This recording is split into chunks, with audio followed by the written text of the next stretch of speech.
One of Canada's most iconic natural and cultural landscapes is on fire. Battling wildfires in the historic Canadian town of Jasper. Entire streets have been consumed by fire. Fires that have already destroyed significant town of parts Jasper and the Strong national winds park now pushed under fires from an the outskirts evacuation of order. Jasper. 400 town of This Jasper. summer's wildfire. The Jasper Fire. Jasper National Park. Jasper National Park. Enormous Jasper fire burned so hot. Jasper National Park. Flames away.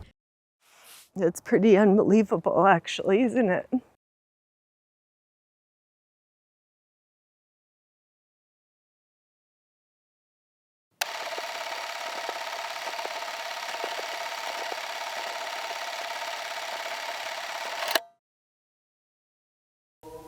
The magnificence of the Canadian Rockies and Jasper National Park literally takes your breath away. To this day, many people would still agree with that sentiment. Jasper National Park is inherently beautiful. The townsite of Jasper is located right in the heart of the park's beauty and right in the Rockies. It also sits on Treaty 6 and Treaty 8 lands. The indigenous Cree, Métis, Anishinaabe, and more were on this land way before 1810 when David Thompson surveyed the land for fur trading. After the fur trade started to dwindle, the town became a rail stop thanks to the CN Railway. What was once referred to as Tent City for all its camping accommodations was now home to the Jasper Park Lodge, establishing itself as a widely known tourist destination. This was absolutely amplified due to the train line running through it and only became more accessible after the Icefield Highway paving project through the park was completed. During the tourism boom of the 1940s and 50s, Jasper was advertised as a place idyllic in nature, a canvas for fantastical escapism away from the city.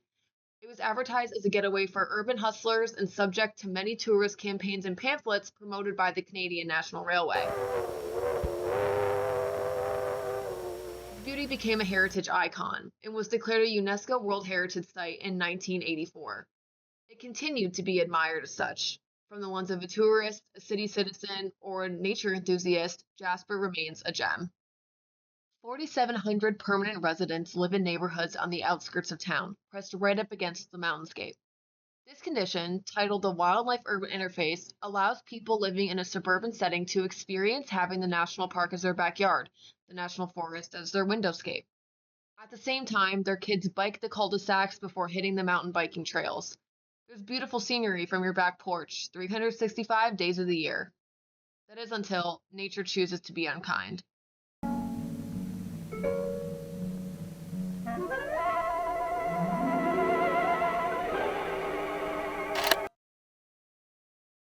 It happened quickly.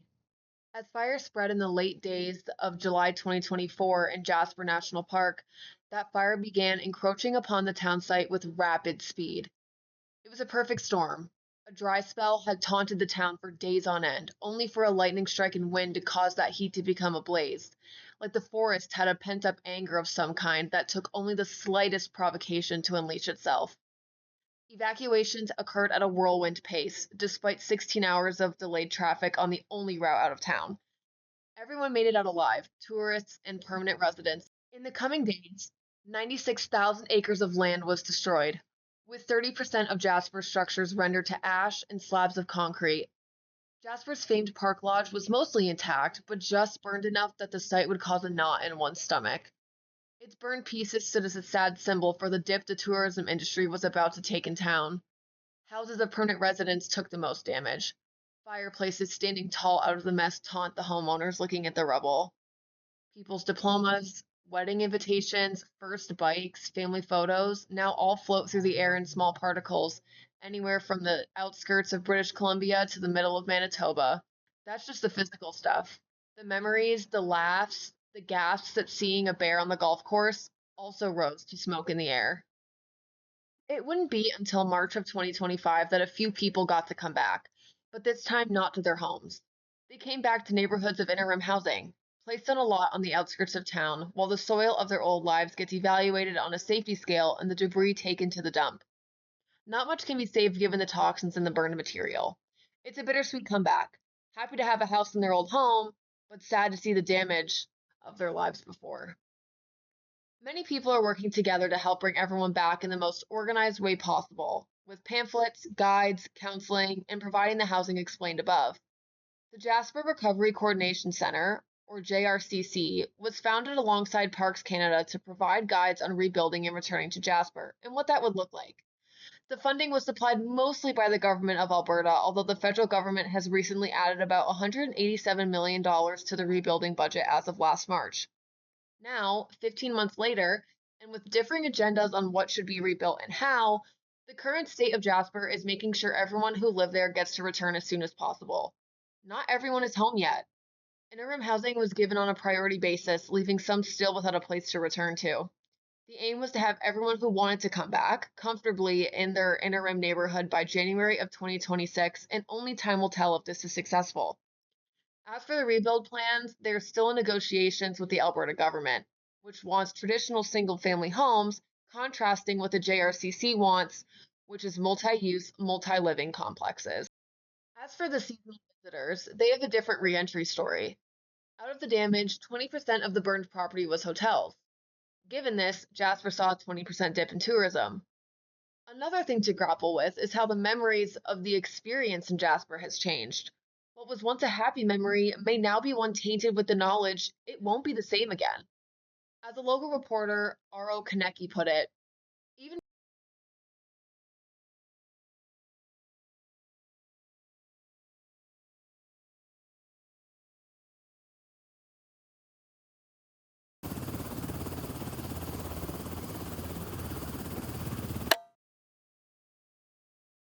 in all of this catastrophe and a resolve to go back to normal, one has to wonder, what makes a natural catastrophe different from other catastrophes?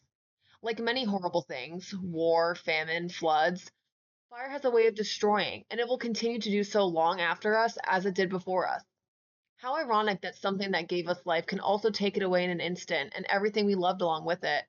The hard part about the fires we experience now is that a resolution will not happen in our lifetime at the rate climate change is moving.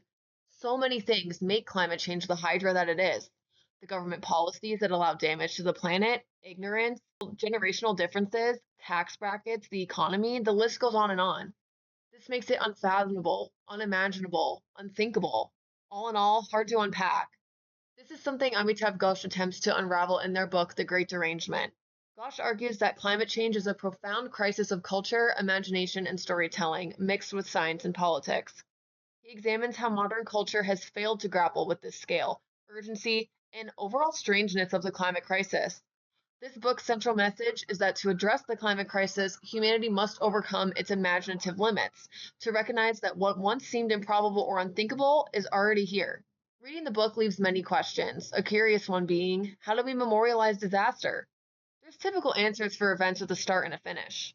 We create museums for war, we create statues for heroes, headstones for people who have passed on, but how do we memorialize something ongoing, something as complicated as a wildfire?